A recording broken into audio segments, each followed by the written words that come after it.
Flamengo precisava de uma vitória simples para ir para os pênaltis ou 2 gols de diferença para passar, fez o 2-0, passou e agora vamos ver quem pega nas quartas de final. E aí, eu sei que a galera do chat também gosta muito de manchetes, eu quero as manchetes de vocês, porque aconteceu ontem para a classificação. Galera do Superchat, manda aí também as suas manchetes. A gente vai falar, vocês podem trazer a manchete em cima do Arrascaeta, por exemplo, se vocês quiserem, mas a gente vai falar mais sobre a Arrascaeta e tudo mais um pouquinho mais pra frente, tá? Já vou avisar aqui.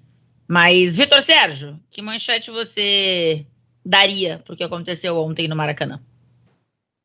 Eu faria uma manchete bem vendedora ali, uma foto do Arrascaeta com todo mundo em cima e infernal. Acho que para pegar no tema do que foi tema lá do jogo, desde o jogo de Belo Horizonte, foi de fato infernal ali para o Atlético Mineiro, que não conseguiu em momento algum competir com o Flamengo, e o Flamengo fez uma partida perfeita, praticamente perfeita. Então acho que infernal cabe bem ali para ser uma manchete de jornal mesmo. Os torcedores, muitos torcedores, né, compartilharam foto ali do início do jogo, quando, enfim, tem todas aquelas fumaças vermelha e preta, e falando justamente sobre isso, né? O Gabigol depois pegou uma placa quando acabou o jogo, pegou uma plaquinha, postou nas redes sociais também, inferno, alguma coisa nesse sentido, bem-vindos ao inferno, alguma coisa assim. Então, a galera realmente, assim, eu no fim das contas, eu acho que isso cresceu ainda mais depois do Atlético Mineiro ter feito a UED no STJD e lá, né? Mas lá atrás, no Mineirão, o Gabriel tinha usado a expressão, e de fato ontem foi uma pressão absurda, o torcedor do Flamengo participando demais. Ô, Ricardinho, que manchete você dá, Ricardinho, do que aconteceu ontem? Então, eu imaginei que você ia pedir uma manchete, eu estava aqui pensando, vai ter que ser algo relacionado com o inferno, com algo assim, né? Galo cozido no inferno. Pode colocar aí. Não foi no forno, não foi. Foi cozido no inferno, eu vou fazer o quê? Foi até o inferno e viu o capeta, irmão. Viu o capeta ontem lá. Eu vou levar tudo pelo lado bom, porque futebol é entretenimento, as pessoas têm que entender, não tem nada demais isso aqui. Então o Galo foi cozido no inferno ontem, pelo que eu vi. Até cheguei, Tainá, não conseguia dormir, vi praticamente o VT inteiro, né, do jogo do Flamengo contra o Atlético. E, cara, foi um passeio, né? A gente alertava aqui para as últimas atuações do Clube Atlético Mineiro, que o time não vinha bem. Falei do jogo contra o Emelec, falamos do jogo contra o São Paulo, e ontem, de novo, o time não fez uma boa partida. E o Atlético tem agora a chance de encontrar um novo caminho. Encontrar um novo caminho que é trocar o seu treinador. O Atlético Mineiro tem que trocar o seu treinador para a próxima fase da Libertadores. O time não consegue jogar. Tem ótimas peças, vão chegar mais jogadores, mas o time não joga. O time passou assim, ó, pelo Emelec, o time não conseguiu ganhar do reserva do São Paulo, ontem tomou um baile, então tá na hora, com todo carinho e todo respeito, do seu turco pegar o avião e voltar para a Argentina. Já deu para ele. Realmente a torcida do Atlético Mineiro já fala sobre isso há bastante tempo, né? Não é que a coisa passional, assim, pela eliminação de ontem e tal, por, né, não ter conseguido jogar, não ter conseguido disputar ontem, que o torcedor tá falando sobre isso. Há bastante tempo o torcedor do Atlético Mineiro fala. O Emelec foi assim, Tainá. O Emelec foi um sufoco para passar. E olha, o time é bom, tem ótimas peças. O Arana vem falar, somos nós jogadores. Não, o treinador tem muita culpa. Os caras, ele já chegou a colocar o Nacho de ponta direita, pô. Que é duro, né? Às vezes as escolhas dos técnicos também são equivocadas e o resultado mostra outra coisa, que daqui a pouco é o que está acontecendo com o Galo de alguma forma agora, assim. Enfim. Ô, Formiga... Mas fazia tempo que eu não pedia, hein? Fazia tempo que eu não pedia cabeça de um treinador aqui. Vitor Sérgio Rodrigues é testemunha. Já fazia um tempinho, hein? Não, foi uma semana, eu pedia do Bustos. Do Bustos, ontem um colega, um amigo que eu tenho que é atleticano, ele me mandou um WhatsApp depois do jogo. Aí eu nem lembrava, ele tinha mandado uma mensagem quando saiu o sorteio. Ele mandou uma mensagem assim: ó, Flamengo e Atlético, anota aí, quem demitiu o técnico primeiro se classifica. E acabou que aconteceu. Eu nem lembrava que ele tinha mandado essa mensagem. Ele mandou no dia do sorteio. E no fim das contas... Tô mutada ou não tô mutada? Não, tô mutada. Acho que deu um picote de áudio aí, mas agora tá ok. Foi o avião que passou. Não, é que o negócio estava aqui, mutado. Mas eu tinha apertado o que não estava mutado, eu não estava entendendo. Mas realmente, né, acho que esse é um ponto que a galera tá pedindo já do Turco Mohamed faz tempo. Vamos ver o que a direção do Galo vai fazer nos próximos dias aí. Formigola, qual é a sua manchete? Bem, vamos lá.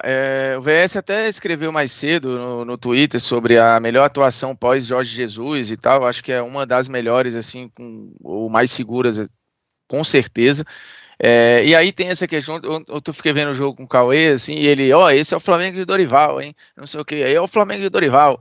Aí eu fiquei, cara, tem uma empolgação no ar, assim, eu acho que esse fantasma vai estar sempre aí por um bom tempo, e esse é um jogo que pode ser muito determinante. Eu acho que nessa nova fase, o Flamengo vem reconstruindo um pouco da sua identidade, reencontrando algumas peças e o bom futebol. Aí eu acho que a manchete e já que falou tanto de inferno e tal, a galera foi para religião, nem só Jesus salva.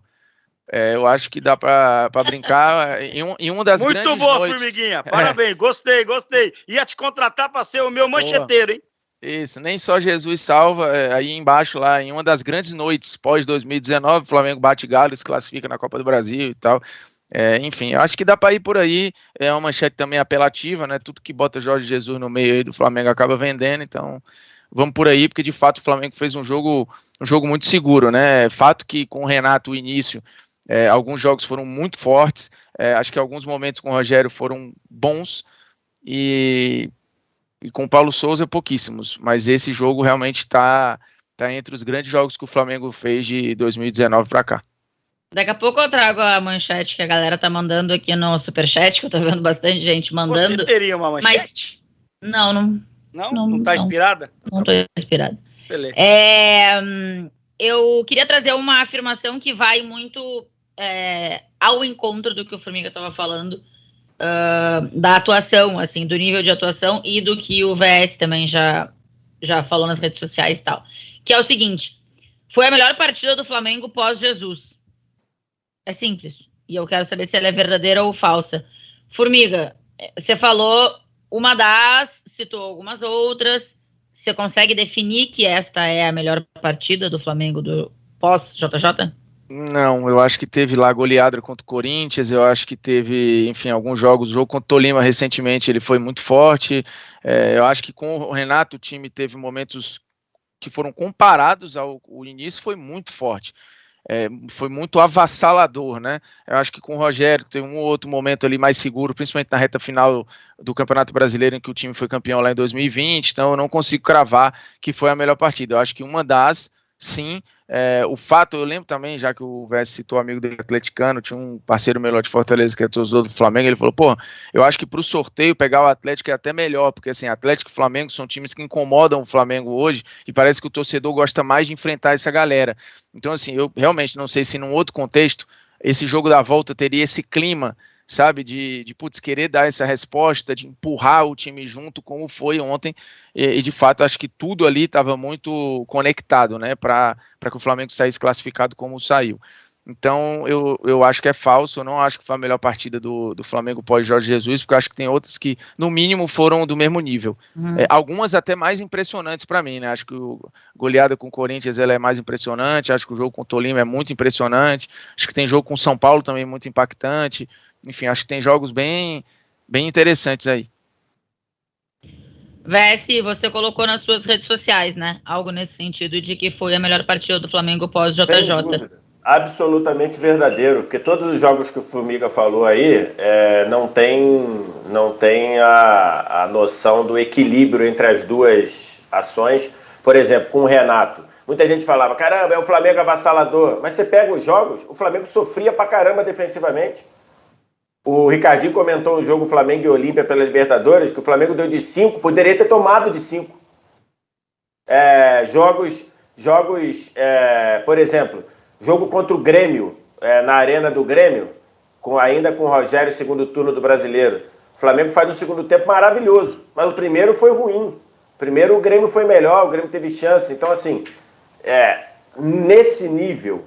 Contra o São Paulo, contra o Corinthians, esses que o Formiga citou, assim, você também acha que não? Então, mas contra o Corinthians, você tem ali... Aí você tem que entender também o nível de exigência do jogo, né? Contra o Corinthians, por exemplo, contra o São Paulo, que o pessoal fala da goleada de 4-1, é isso? A goleada de 4-1, ô Formiga? Do brasileiro? Uhum. Pega o primeiro tempo daquele jogo. O Flamengo corre muito risco no primeiro tempo daquele jogo. Aí depois, inclusive antes do Flamengo fazer tanto é que, se eu não me engano, o primeiro tempo vira 1-1, né? Acho que o primeiro tempo vira 1-1. Antes do Flamengo fazer o 2-1, o São Paulo tinha tido uma chance clara de gol. Então, assim, contra o Corinthians, talvez ali na Arena Corinthians ali, que eu não me lembro nem quem era o técnico, se eu não me lembro. Acho que era o próprio Renato. Acho que era o Renato. Acho que era o próprio Renato. Ali, beleza, mas você tem que entender... Foi 5-1 contra o São Paulo, foi 4-1, não. Foi 5-1, exatamente. Mas então, se você pega o primeiro tempo daquele jogo, aquele jogo não era para 5-1. Por isso que eu disse, em termos de equilíbrio entre defesa e ataque, em termos de execução de proposta, para mim, sem dúvida, foi a melhor partida. Esse jogo contra o Corinthians, mas você tem que entender o contexto ali, né? Você tá pegando um Corinthians que era totalmente esfacelado, num jogo que pro Corinthians não valia muita coisa. Esse jogo era um jogo que o Galo estava jogando a sequência dele numa competição e foi completamente dominado. Para mim é muito verdadeiro. O Flamengo faz 3-1 no Palmeiras lá no Allianz Parque também, né? 3-1 no Palmeiras no Allianz Parque. Com o Renato, exatamente. Foi um bom jogo também. Mas nesse nível assim, para mim, disparado. Inclusive com a marcação alta funcionando muito bem. Então, para mim, é muito verdadeiro isso daí. A galera, cada um disse uma coisa, né? Eu vou te ouvir agora, Ricardinho, mas antes a produção abriu uma enquete aqui no chat. E tá bem parelho, assim, 52% para sim, foi a melhor partida do Flamengo pós-JJ, e agora 47% para não, então 53-47, agora nesse exato momento. E aí, Ricardinho, o que você diria, que é verdadeira ou falsa essa afirmação? É uma mistura, né, de Bruno Formiga com Vitor Sérgio Rodrigues, na verdade, né, porque o Flamengo tem boas partidas com o Renato. Essa no Allianz, contra o Palmeiras, é emblemática também, né, porque o Palmeiras tem até tropeçado aí em casa, mas se você pegar historicamente, principalmente depois que o Palmeiras se livrou da Série B, graças ao Santos Futebol Clube, o Palmeiras melhorou muito o seu desempenho, né, jogando no Allianz Parque. É difícil ganhar lá dentro. E esse dia o Palmeiras perdeu para o Flamengo por 3-1. Mas o Vitor foi muito feliz. Para mim é verdadeiro, porque defensivamente o Flamengo melhorou muito com a chegada do Dorival, né? Principalmente no jogo de ontem, avançando as linhas de marcação. Você pega o jogo todo aí, você teve chute do Atlético no gol? Fez defesa o Santos? Praticamente nada. O Flamengo foi avassalador. O Flamengo adiantou as linhas, teve a bola, pressionou, usou os lados, teve uma noite iluminada, né? Do Arrascaeta fazendo 2 gols, o Pedro. Os caras, outra coisa, hein? Isso aí, o lance tá até aí, falando agora. Vamos jogar bola em vez de ficar pedindo falta. Porra, toda hora levanta a mãozinha e fica enchendo o saco do árbitro. Pedro não fez nada não, ele fez o giro, meu irmão. Vai marcar o Pedro. Aí depois sai o gol, vai todo mundo correndo em cima do árbitro. Vocês são chato pra cacete também, viu? Dentro de campo, joga a bola, pô. Arruma o time aí em vez de ficar reclamando da arbitragem. Então é verdadeiro, o Flamengo fez uma grande partida ontem e 2-0. Ficou de bom tamanho para o Clube Atlético Mineiro. Grande jogo do Flamengo, o melhor. E aqueles que acham que trocar treinador é uma loucura, tá mais uma prova aí. O Dorival acertou o Flamengo.